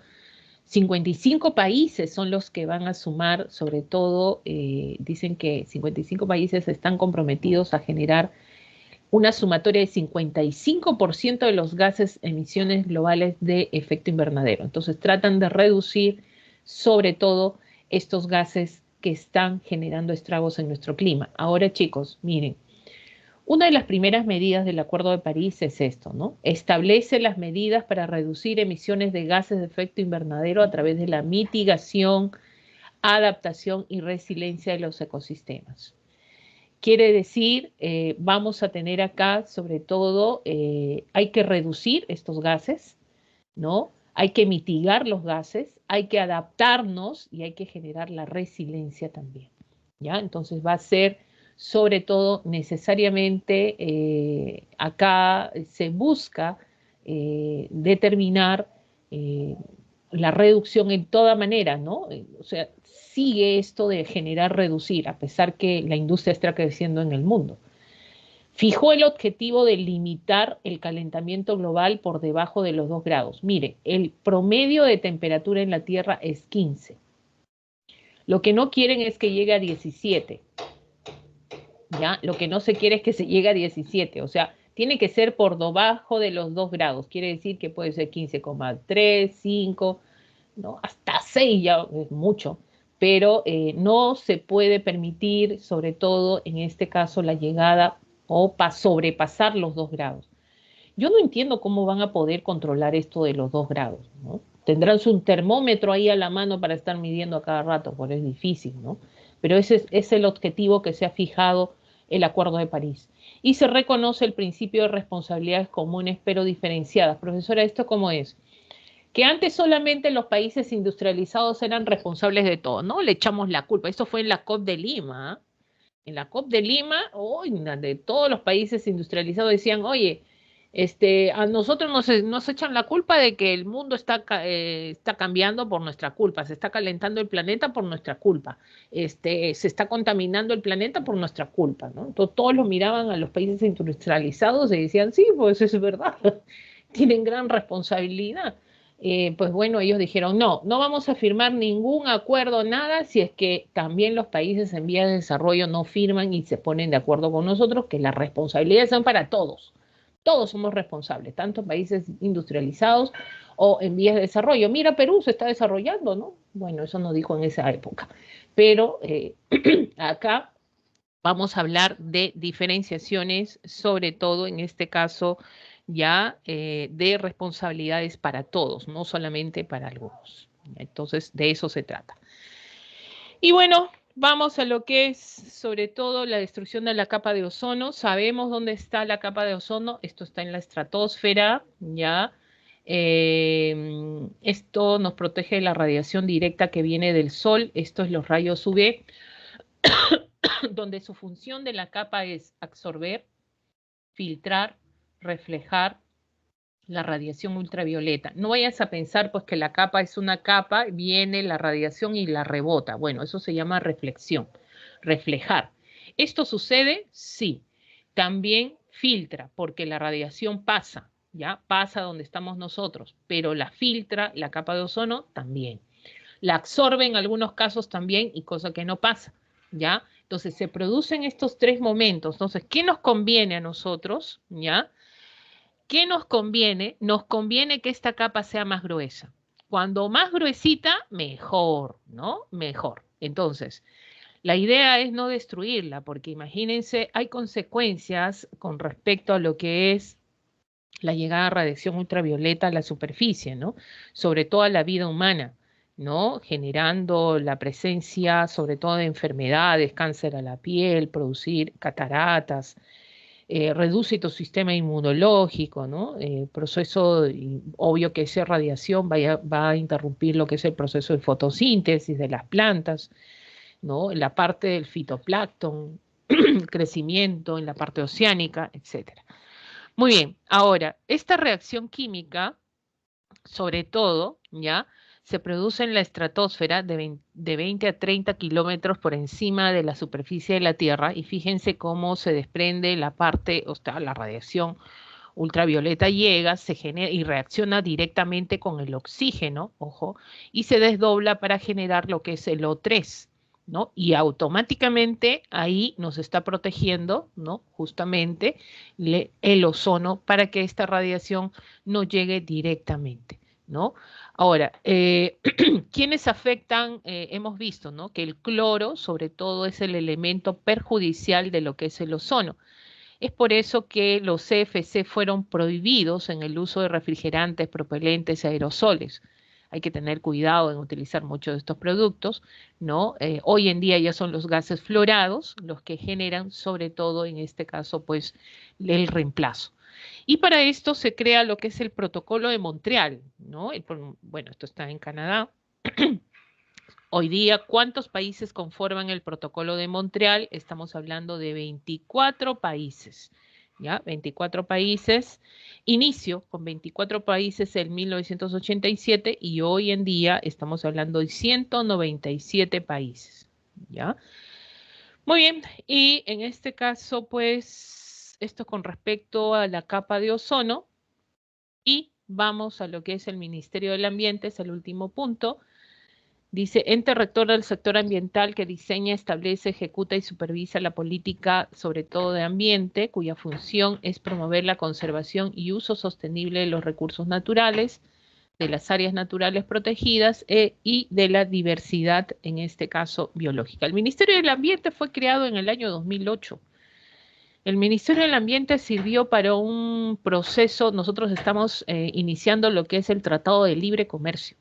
Entonces, como estamos iniciando el Tratado de Libre Comercio, pues los productos que salían del Perú tenían que tener un reconocimiento legal importante del Estado, ¿no? Y no teníamos Ministerio del Ambiente. Y esto sirvió también para generar, controlar esos productos también que iban a salir, por un lado, ¿no? Y generar la conservación y uso sostenible de nuestros recursos, ¿no? Y también se encarga de lo que son las áreas naturales protegidas, está en este caso pues determinada, y lo que es la diversidad biológica también, ¿no? Ahora, ¿qué significan los organismos adscritos? Significa que estos organismos forman parte del ministerio, pero representan o actúan de manera, en este caso, única, tienen funciones específicas, ¿ya? Muy bien, tienes por ahí el CENAMI. Profesora, ¿qué hace el CENAMI? Bueno, casi siempre, ahora sí se está portando bien porque está acertando, hace pronósticos del tiempo atmosférico, ¿ya? Todo lo que tenga que ver con estudiar pronósticos del tiempo, CENAMI. Instituto de Investigación de la Amazonía Peruana está referido a las investigaciones que hace el uso sostenible de la diversidad que existe en la Amazonía. Está encargado de todo lo que referente a la Amazonía nuestra, ¿no? Y si se hace uso de la diversidad biológica de manera adecuada. El IGP, profesora, ¿qué cosa es el IGP? Instituto Geofísico del Perú. El instituto contribuye a la prevención y mitigación de desastres. Por ejemplo, terremotos. Ya, miren, ustedes bájense el aplicativo o si sigan en las redes sociales al IGP, porque él te brinda toda la información cuando pasa un movimiento sísmico, caída de huaicos, sequías, inundaciones, ¿no? Terremotos, por ejemplo. Ahí el Instituto Geofísico del Perú, por ejemplo, ¿no? Otros organismos inscritos está el CERNAN, Servicio Nacional de Áreas Protegidas, son las que administran, ¿ya? Las áreas naturales protegidas. Profesora, ¿cuáles son las áreas naturales protegidas? Parque Nacional, Santuario Nacional, Reserva Nacional, por ejemplo, ¿no? Entonces son las que generan la administración. OEFA, Organismo de Evaluación y Fiscalización Ambiental, fiscaliza, controla, sanciona en materia, todo lo que tenga que ver en materia ambiental a las empresas, ya, a las empresas, industrias. Está fiscalizando, controlando si hay agentes contaminantes, está generando, pues, y sancionando también, ¿no? Todo lo que vendría a ser en materia ambiental por ahí, que está generando desparramar situaciones de petróleo, por ejemplo, con esto de los derrames de petróleo. Ahí quien interviene, el OEFA, ¿ya? Ahí está fiscalizando, generando multas ante estas empresas transgresoras del ambiente. INAGEN, Instituto Nacional de Investigación de Glaciales y Ecosistemas de Montañas, ¿no? Es la máxima autoridad que tenemos en la investigación científica de los glaciales en nuestro país, ¿ya? Y el SENACE, ¿qué hace el SENACE, profesora? Aprueba los estudios de impacto ambiental. Profesora, voy a sacar recién ¿qué cosa vas a sacar? Una empresa, profesora, una empresa que requiero generar, voy a producir una industria, y necesito el permiso. ¿Dónde voy a ir, profesora? Bueno, el SENACE es el que te aprueba los estudios, en este caso de impacto ambiental, si es que lo que tú vas a realizar no transgrede el ambiente y se va a hacer adecuado uso de tecnología, adecuado uso de los recursos, pues te dan tu certificado de aprobación y puedes iniciar tu industria, por ejemplo, ¿no? Entonces, el que genera aprobar estos estudios, ¿no? Para una futura creación de alguna industria, pues está el SENACE. Muy bien, chicos, a ver si respondemos las preguntas. A ver, nos vamos al ejercicio número 1. Dice, desde el inicio de la Revolución Industrial, mediados del siglo XVIII, las actividades humanas han conducido a aumentos importantes de la concentración en la troposfera. ¿De qué? Bueno, principalmente de 3 gases que retienen calor, el dióxido de carbono, metano y óxido nitroso. En relación al segundo, o sea, te están hablando de quién es el segundo. Vamos a ver quién es el segundo. El metano. A ver, ¿no? En relación al metano, marque la proposición correcta. A ver, ¿cuál será la proposición correcta? Genera la disminución del ozono ubicado en la estratosfera. A ver, 1C me pone ahí. A ver. Kinoshita. ¡Ay, qué lindo! A ver. La C me dicen por ahí. Tiene como principal fuente de descomposición la materia orgánica. Profesora, eso sí, eso es correcto. Industria refrigerante, no. Ya, tienes ahí, contiene calor, no. Ozono, no. ¿Es el principal gas responsable del efecto invernadero? No. ¿El principal gas del efecto invernadero cuál es? A ver, ¿cuál es el principal gas responsable del efecto invernadero? Y vamos a dar la respuesta, clave C. A ver, ¿cuál es el principal gas responsable del efecto invernadero? ¿Nadie? A ver, voy a ponerlo grande para no olvidarse. C, a ver, O, ¿ya? El principal gas responsable del efecto invernadero es CO2. Entonces, esto no sería la respuesta porque no estamos hablando de metano. Vamos a la pregunta 2. Dice, vamos, en declaraciones a la prensa, el secretario general de Organizaciones de Meteorológica Mundial afirmó, la ciencia es clara, si no reducimos rápidamente las emisiones del dióxido de carbono y otros gases de efecto invernadero, el cambio climático tendrá efectos cada vez más destructivos e irreversibles en la vida de la Tierra. De acuerdo a lo expresado por el alto funcionario, identifica el enunciado relativo a uno de esos gases efectos negativos, ¿no? A ver, a uno de estos efectos negativos. Vamos, dice, el desplazamiento acelerado de los límites de los ecosistemas. Ya, puede ser, ¿sí? La conversión de las sabanas en bosques tropicales. ¿Sabanas en bosque tropical? Mira, para que una sabana se convierta en un bosque tropical, tiene que haber mucha lluvia, ¿ya? Mucha lluvia de repente, ¿no? Y difícil es una zona donde hay sabanas, donde aumente la lluvia, ¿no? Difícil, salvo que sea el cambio climático y genera altas precipitaciones, pero no difícil, más bien se están limitando. El repoblamiento de especies nativas en bosques degradados, no, pues todo lo contrario, van a migrar, ¿ya? La disminución de acidificación de las aguas oceánicas. Profesora, las aguas no son, mira, cuando el agua, ojo, que el océano, ¿ya? El océano, ojo acá, el océano es un sumidero natural. Es el más grande sumidero natural que tiene el planeta, así como los bosques. ¿Qué cosa es un sumidero natural? Eso aquellos que generan la captación de carbono. Entonces, ¿qué pasa? Cuando hay dióxido de carbono, el océano es el primero en requerirlo, o sea, o el que genera captarlo, ¿no? No olvides que en el océano pues hay elementos de flora, hay, por ejemplo, vida vegetal. Y con la luz solar que se produce, fotosíntesis, ¿no? Y hay captación del dióxido de carbono, por ejemplo, a nivel oceánico. Ahora, ¿qué pasa cuando tú pones mucho más, hay presencia de más dióxido de carbono en la atmósfera? Y es lo que está pasando, ¿no?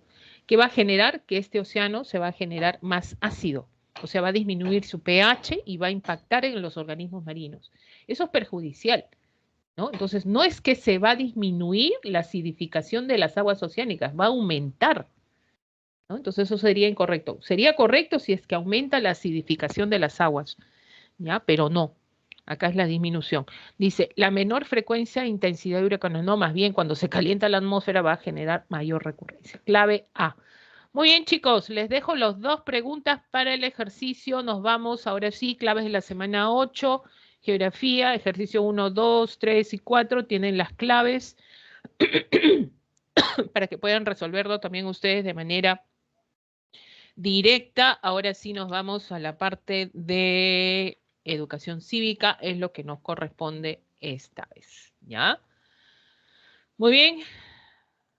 Vamos a cívica, profesora, ¿qué nos toca en cívica? En cívica tenemos esto, a ver, tenemos lo que es la valoración, conservación y defensa del patrimonio cultural y natural. Bueno, vamos, si es que no hay alguna pregunta, chicos, por favor, creo que estoy corriendo un poquito, ya que el tiempo a veces es mi enemigo, siempre ha sido el tiempo presencial, virtual, igual, siempre ha sido mi enemigo el tiempo. A ver, vamos iniciando entonces la parte de cívica, valoración, conservación y defensa del patrimonio cultural y natural. Profesora, ¿qué es patrimonio? Bueno, es todo la herencia, ya sea puede ser material e inmaterial que nos han dejado nuestros antepasados, ¿no? Y esto se ha transmitido a lo largo de la historia. Es por eso que este legado que nos han dejado se divide en lo que es patrimonio de la nación y patrimonio de la humanidad, ¿no? Esto es más que nada, ¿ya? Patrimonio de la nación, esto es más para nosotros, esto es caso Perú, ¿ya? Y humanidad, esto es con la UNESCO, ¿ya? Esto es con la UNESCO. Entonces, ¿quién determina, sobre todo patrimonio de la humanidad o mundial, también se le conoce, mundial, ¿ya? Es la UNESCO, ¿no? En el caso de nosotros tenemos patrimonio de la nación natural, que tenga que ver todo con el hacer natural, en, por ejemplo, ecosistemas, paisajes, biodiversidad. Todo eso corresponde a nuestro patrimonio natural y patrimonio a la nación, todo lo que te venga cultural, ojo, todo lo que tiene que ver con cultural tiene que ver con el hombre. Creación humana. Perdón. Esto es creación humana, ¿no? Manifestación humana. Chicos, ustedes todo lo que crean, ¿ya? Todo lo que crean ustedes, ¿ya? Ya sea material, inmaterial, ¿no? Todo lo que tú manifiestas como creación tuya, humana, eso es patrimonio cultural. Profesora, yo tengo un estilo de vestirme, profesora. Me gusta vestirme de negro, profesora. Bueno, eso es cultura, pues. La forma como tú expresas ciertas emociones a través de la ropa, a través de la comida, a través de la música, a través de creaciones literarias, a través de cuentos, todo lo que tú puedas crear, ¿ya? Y ha salido de ti como ser humano, eso es patrimonio, en este caso cultural, ¿ya? Estamos hablando de patrimonio cultural. Ah, mm,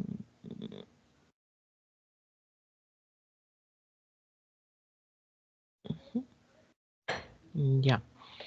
A ver, al final respondo la pregunta de Kinosca que recién me ha llegado, lo estoy viendo, ¿ya? A ver, vamos entonces acá, cuando hablamos de patrimonio Perú cultural, no olvidemos que tiene que ver todo lo que vendría a ser, ¿ya? Con el hacer humano. Y justamente acá el reconocimiento internacional, ¿ya? Que se da por la UNESCO, por la importancia que traspasa fronteras, está el hacer del patrimonio de la humanidad cultural, natural y mixto. Mixto es cuando contiene cultural y natural a la vez, ¿ya? Eso es mixto. Está el santuario histórico de Machu Picchu, ¿no? Y ahí las líneas de Nazca, por ejemplo, el Parque Nacional del Manu, con la representatividad correspondiente. Bueno, acá, patrimonio de la nación, conjunto de bienes, sobre todo en este caso materiales y inmateriales de nuestros padres y antepasados que nos han heredado a lo largo de la historia, ¿no? Tenemos dos tipos, el cultural y en este caso el natural. Bueno, el patrimonio cultural está representado o está basado en una ley, ¿no? Es todo, fíjense lo que dice acá, manifestación del quehacer humano, ya sea material e inmaterial, que por su valor, significado, sea expresamente declarado como tal, que exista la presunción legal de serlo, ¿ya? Muy bien, estos bienes tienen la condición de propiedad pública, privada, con las limitaciones que establece la ley. Entonces, fíjense, puede tener un valor arqueológico, histórico, social, antropológico, tradicional, religioso, etnológico, científico, tecnológico, intelectual. Profesora, acabo de generar, han derrumbado mi casa, profesora, van a construir una nueva casa. Y han escarbado más porque quieren hacer un buen cimiento de mi casa, profesora. Ya, ¿qué pasó? Pasó que he descubierto una momia, profesora, ¿no? Yo pensaba que era de alguien, ya estaba llamando a la fiscalía, profesora, a la comisaría, profesora, porque me dio miedito. Y resulta, profesora, que es una momia de la etapa precolombina. Yo lo sé porque yo estudié historia, profesora. Ah, mira, qué bueno. Profesora, esa momia es mía, profesora, me la voy a quedar acá, yo voy a hacer un museo, la voy a publicar. Esa momia es mía, profesora. No, no, no, ¿ya? Así tú descubras algo insignificante, algo que de repente herramientas por ahí, de repente guacos, y tú dices, profesora, me lo voy a quedar. Yo, no. Según ley, ¿ya? Se genera, sobre todo en este caso, la presunción de generar la presunción legal de serlo. Acá dice, exista la presunción legal de serlo.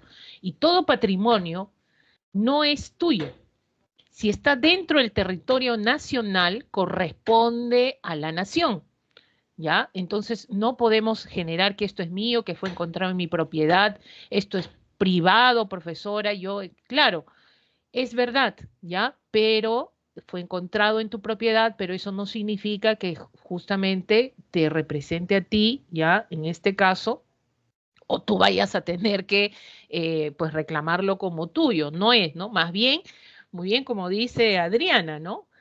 Ya te quedaste sin casa, ¿por qué? Porque como hay presunción legal de serlo, van a generar escarbar más en tu casa, más bien para estudiar si no hay más restos como ellos, ¿ya? Es por eso que cuando ustedes, por ejemplo, vayan a comprar una casa. Profesora, me gastó esa casa colonial, profesora, estilo de la colonia, el estilo barroco, churrigueresco, me gusta, profesora, los balcones, ¡ay, qué linda mi casa! Y de pronto te la compras y ¿qué sucede? Que es patrimonio cultural. Y como ha sido declarado patrimonio cultural, no puedes transgredirlo. Profesora, yo quería derrumbarlo, solo quedarme en este caso, con los balcones. No puedes hacerlo porque esto se cuida, esto está protegido mediante ley, no puedes transgredir, por eso se prohíben los robos, las transgresiones, hay sanciones. Hoy en día existen sanciones mediante ley, ¿ya? Entonces hay que cuidar nuestro patrimonio. Justamente somos uno de los países en Sudamérica que hacemos eso, ¿no? Generamos. Dime, Daniel. Una pregunta, cuando digamos pasar a eso de que encuentran guacos o momias así, ¿el propio Estado compraría tu terreno, el lugar donde vives o cómo sería al momento de Bueno, que van a hacer excavaciones? cuando hacen las excavaciones, lo que ellos, por ley, van a declarar que esa zona es intangible primero. Y para generar más estudios. O ha sido una excavación donde se ha descubierto algo solo único, ¿ya? Para simplemente que esa propiedad, porque se respeta el derecho a la propiedad en primer lugar. Entonces, eso es único, muy bien, solo es eso. Ahora, pero si hay más, ya entra el hecho de que se tiene que establecer como algo intangible y como es tu propiedad, pues se presume que el Estado también asuma la responsabilidad, o sea, tenga que asumir la responsabilidad ahí, ¿no? Y hay veces muchos no quieren perder la propiedad que tienen, ese es el problema, ¿no? Y ahí viene pues las situaciones de disputa entre el ministerio y sobre todo pues la persona que tiene la propiedad, pero generalmente cuando pasa eso, cuando hay muchos recursos culturales que se descubren, esa zona se declara como intangible. ¿Has visto, no sé si han visto ustedes noticias donde han hecho excavaciones de tuberías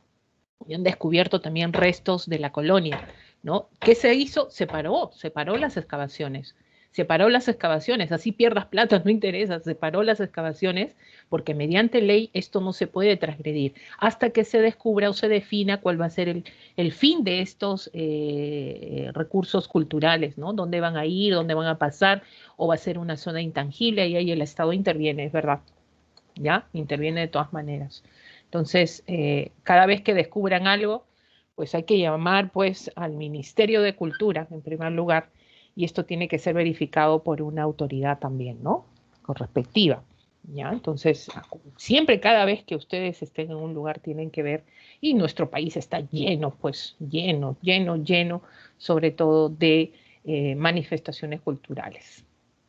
Es por eso que vamos a ver sobre todo este legado cultural que tenemos acá, por ejemplo, constituido por bienes tangibles e intangibles.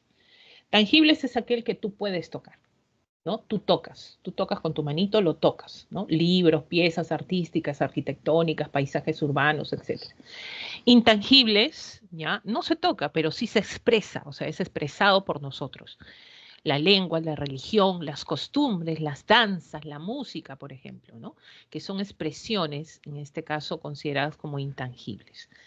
Ahora, categorías del patrimonio cultural. Estas son las categorías que maneja el Ministerio de Cultura, ¿no? Por ejemplo, habla de patrimonio material inmueble y patrimonio material, en este caso, mueble. Inmueble es aquel que no se puede trasladar de un lugar a otro. O sea, no se puede. O sea, si no ves la forma de trasladarlo de un lugar a otro, una edificación, una iglesia, una casona, un santuario, por ejemplo, son patrimonios inmuebles, ¿ya? Mueble es cuando tú agarras y puedes trasladarlo. Profesora, una estatua, ya pues, ¿puedes o no puedes trasladarla? Sí puedes. Entonces, ¿qué sería? Mueble. ¿Ya? Ahora, si esa estatua, cómo llegó ahí, es de gran proporción, por ejemplo, ¿no? Entonces, ¿qué pasa? Ahí se define si es mueble o inmueble, si el proceso de traslado se realiza o no se realiza. En mayoría las estatuas sí se pueden, ¿no? Sí pueden llegar a hacer eso, ¿ya?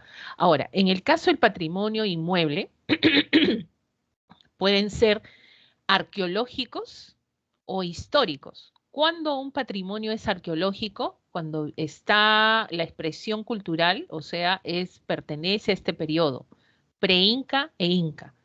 ¿Cuándo es histórico? Cuando comprende parte de la colonia y la república.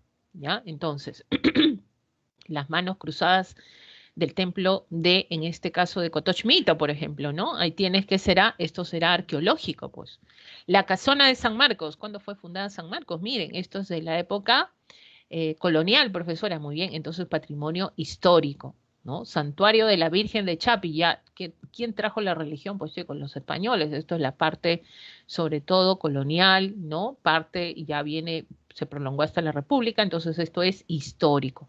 Entonces, de acuerdo al periodo y de acuerdo al patrimonio, que se clasifica de esta manera, ¿no? Ahora, patrimonio material inmueble es aquel que se traslada, por ejemplo, tienes el Tume, el Aríbalo, el Arquero de la Muerte de Baltasar Gavilán, las cerámicas, libros, documentos, textiles, ¿cómo son? Patrimonio material mueble, ¿ya? O sea, aquellos que podemos trasladar de un lugar, en este caso, a otro. Y tienes ahí patrimonio inmaterial conocido como cultura viva y esto se transmite de generación en generación. ¿Qué cosa se transmite de generación en generación? Se transmite, por ejemplo, los usos, las costumbres que se dan, sobre todo a lo largo del tiempo, ¿ya? Y significan y representan algo importante para ti. Entonces esto se transmite, no olvidemos, se transmite de generación en generación y se demuestra a través de la práctica. Por ejemplo, la danza de las tijeras, la procesión del Señor de los Milagros, esto del mito del Tunche, la medicina tradicional, por ejemplo, a ver, y esto debe ser también un patrimonio. Profesora, yo tengo mi patrimonio inmaterial en mi casa, profesora, de uso de medicina tradicional. Profesora, cuando alguien me mira mal, yo escucho eso, cuando alguien me mira mal, profesora, yo me paso el huevo. ¿Ya? Yo me paso el huevo, profesora, y cuando me paso el huevo, ¿no? Uy, me siento mejor.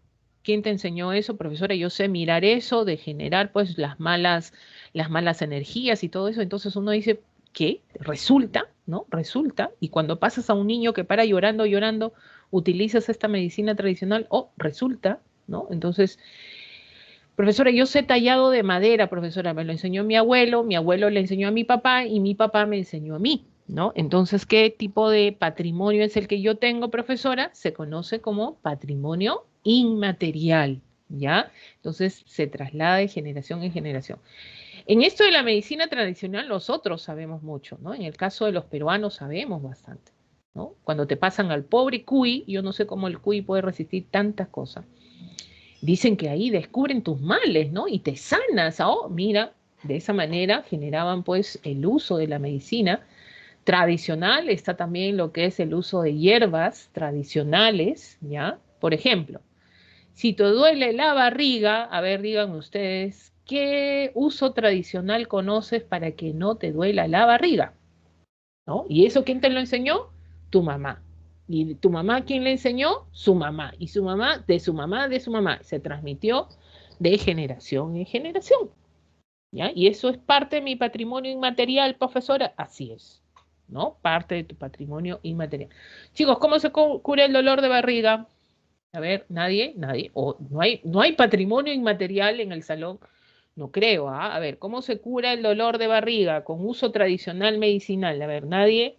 No es decir con una pastilla, pues eso ya no sería tradicional, ¿no? Eso es fácil, eso lo has visto en el TikTok seguro. No, ya tiene que ser transmitido de generación en generación, ¿no? Algunos usan de repente la manzanilla, el anís, ¿no? Claro, el orégano. Oye, ese huevo, ¿no?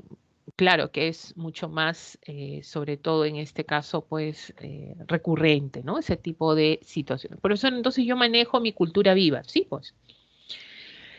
Y patrimonio documental, bueno, estos documentos que han quedado archivados. Profesora, nosotros tenemos documentos en nuestro país archivados, claro, ahí tenemos en el famoso Archivo de la Nación, ¿no? Donde tenemos ahí documentos que han trascendido el tiempo, ¿no?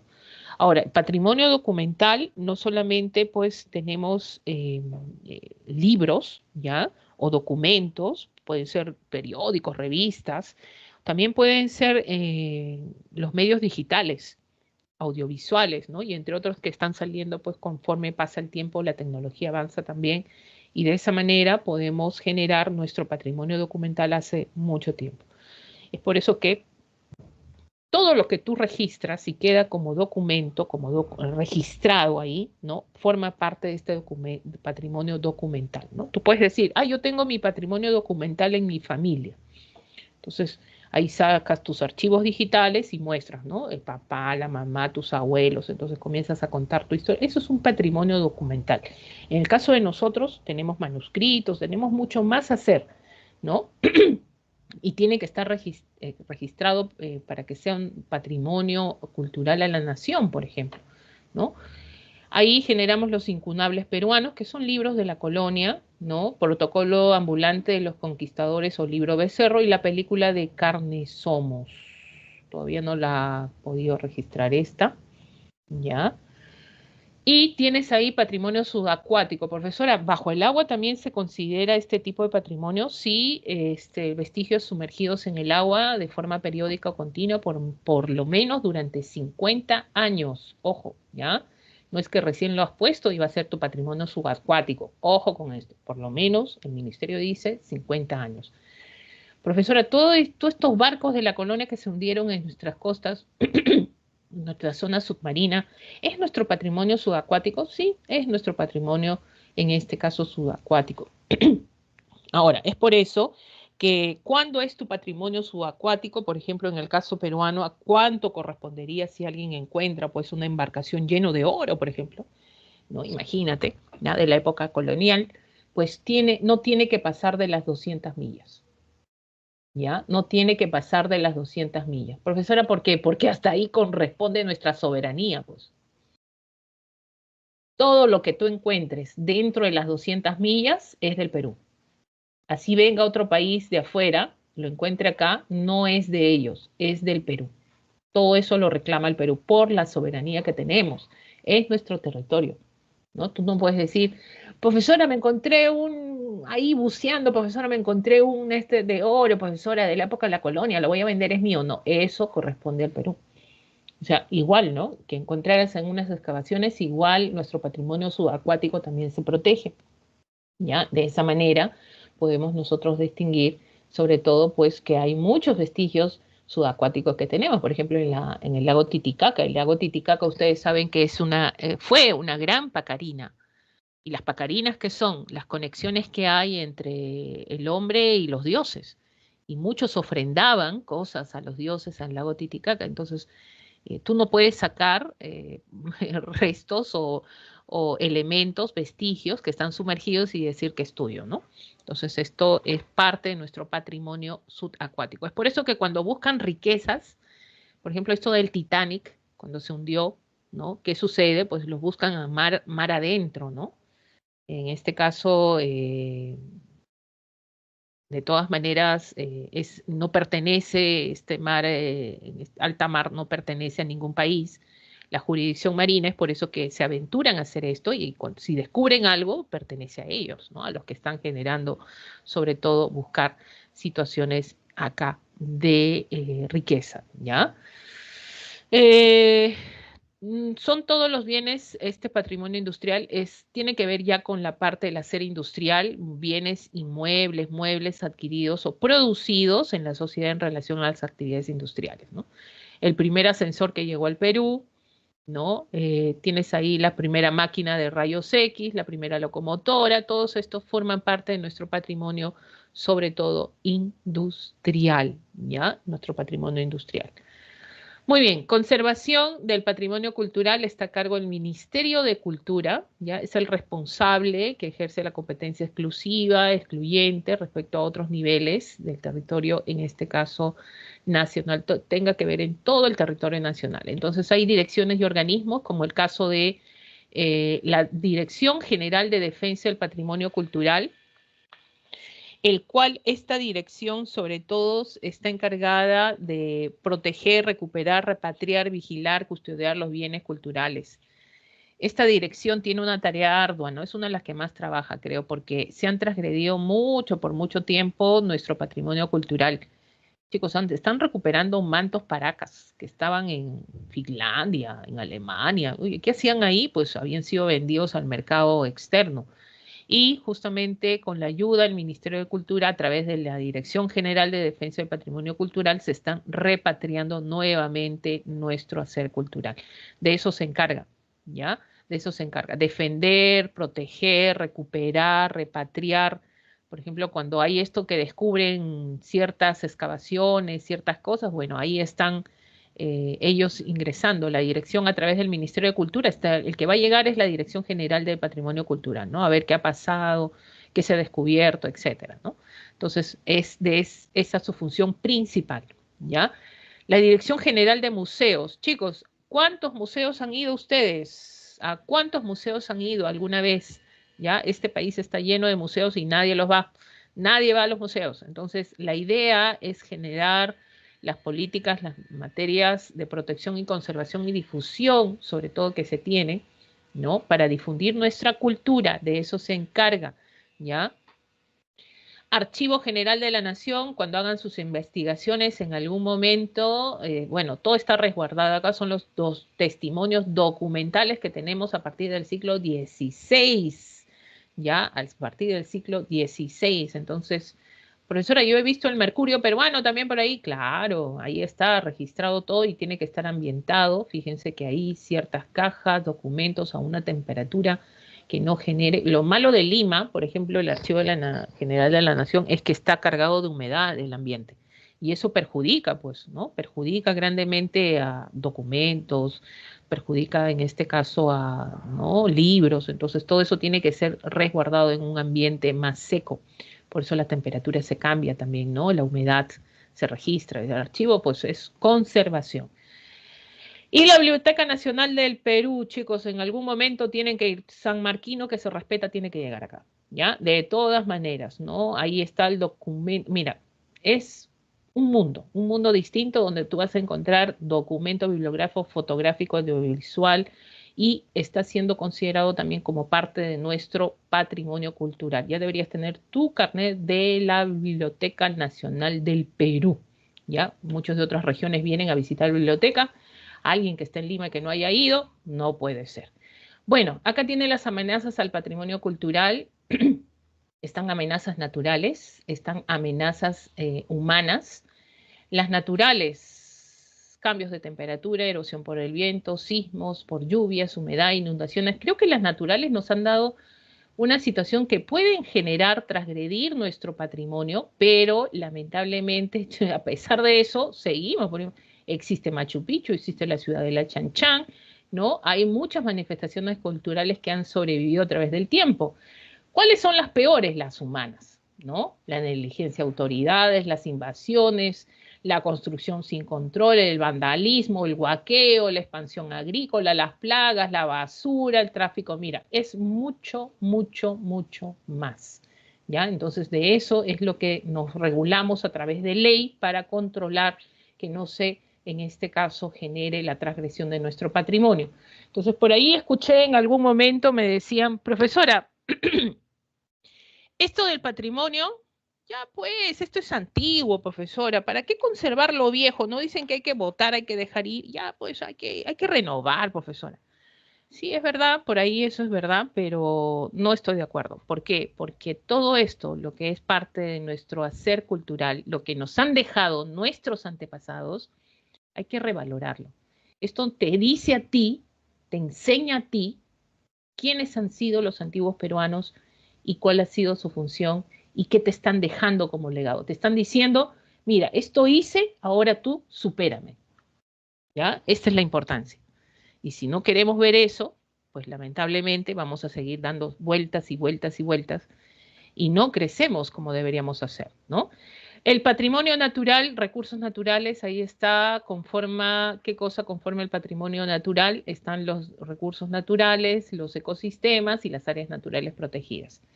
Profesora, ¿nuestro patrimonio cultural está protegido? Sí, según la Constitución, está protegido, ¿ya? Habla de la conservación de nuestro patrimonio, en este caso natural, es de carácter intangible, preservar la diversidad biológica en todo momento, ¿no? Los ecosistemas también presentes. Entonces, para proteger nuestro patrimonio, para que no se transgreda, para que no se deprede, se crean las áreas naturales protegidas por el Estado, ¿no? Esto es según el Sistema Nacional de Áreas Naturales Protegidas por el Estado, que las agrupa y sobre todo las administra el CERNAM, Servicio Nacional de Áreas Protegidas por el Estado, ¿ya? Y bueno, acá está el patrimonio mundial, esto es lo último, son determinados por la UNESCO y bueno, la UNESCO, miren, nosotros nos registramos y entramos en un concurso, entonces para nosotros ganar y ser patrimonio mundial o de la humanidad, tenemos que generar, pues, tener un valor universal excepcional, ¿no? Que trascienda fronteras y que signifique mucho para las presentes y futuras generaciones. Y si la UNESCO nos determina como patrimonio mundial, o sea, Machu Picchu es patrimonio de la humanidad, ¿no? ¿Qué significa? Que va a haber, pues, un ingreso económico también. ¿Ya? Un ingreso económico de por medio. Entonces, esto beneficia también al patrimonio que se está protegiendo. Hay tres tipos: cultural, que puede ser material o inmaterial, natural y mixto. ¿Ya? Mixto es cuando tiene cultural y natural. ¿Cuándo se excluye? Cuando la UNESCO dice, bueno, Chan Chan se acabó, ya no más, ¿no? Cuando se deteriora en el extremo de perder las características que habían determinado su inclusión. O sea, no hay conservación, hay transgresión, hay descuido, hay abandono, ¿no? Entonces, ante eso, ¿qué hace la UNESCO? Ya está quitando y está excluyendo el término de patrimonio mundial a la nación. Y ahí tenemos, por ejemplo, la ciudad sagrada de Caral, material, son todo lo que referido pues a obras únicamente elaboradas por el hombre, ¿ya? Inmaterial son tradiciones que se transmiten de generación en generación. Ahí tenemos la fiesta de la Virgen en la Candelaria, por ejemplo, que es considerado como patrimonio de la humanidad. Y patrimonio natural de la humanidad tenemos dos. Patrimonio, en este caso está el Parque Nacional de Huascarán, y el Parque Nacional del Manu, ¿ya? O sea, lo que se conserva es la parte física, biológica, el hábitat de los animales, ¿no? Y sobre todo las zonas naturales estrictamente delimitadas. Si cumple con eso, entonces es por eso que hemos ganado esto del patrimonio natural de la humanidad por parte de la UNESCO. Y este es el mixto, ¿no? Donde conjugan los dos. Quiere decir que hay natural y cultural, ¿no? Ahí tienes, por ejemplo, en el caso del santuario histórico de Machu Picchu, que significa, está situado en la zona, en una zona de bosque tropical y protege el hacer también cultural histórico, ¿no? Y el Parque Nacional del Río Viseo de la misma manera protege los bosques de neblina, esto en la ceja de selva, ¿no? Y protege pues los restos arqueológicos alabados del Gran Pajatén, la zona de los pinchudos, ¿no? Está la zona sobre todo de los chachapoyas, en la parte cultural, ¿ya? Entonces vamos a determinar. Chicos, creo que nos ganó el tiempo. Vamos a lo que son los ejercicios. Estas son las claves de la semana número 8 en el caso de, en este caso, de la parte de educación cívica, ¿ya? Si lo pueden apuntar en buena hora. Siempre muestran agujeros en la Antártida y no se enfocan en... A ver, hay una pregunta que me hizo Kinoshita respecto a los gases de CFC. Dice, si los gases de CFC o fluorados destruyen la capa de ozono y proceden a la actividad industrial, ¿por qué en las imágenes siempre muestran el agujero de la Antártida y no se enfocan en países y masas continentales? Bueno, lo que pasa es que el agujero de la Antártida fue el más grande que se ubicó en la Tierra, es por eso, ¿ya? Pero se ha visto que este agujero se reduce y se abre de acuerdo a la posición solar del perihelio, el afelio, entonces eso lo han tomado como una referencia, que puede pasar en otros lugares, sí, que ha habido agujeros en ciertas ciudades del mundo, sí, ha habido, pero se está regenerando, ¿no? Que ha sido uno de los principales situaciones, ¿ya? Muy bien, chicos, buenos días, inicien bien su semana, nos vemos la próxima semana a seguir estudiando, no bajen la toalla, no bajen la toalla, no tiren la toalla y que sea lo mejor para ustedes. Buenos días con ustedes. Nos vemos la próxima semana.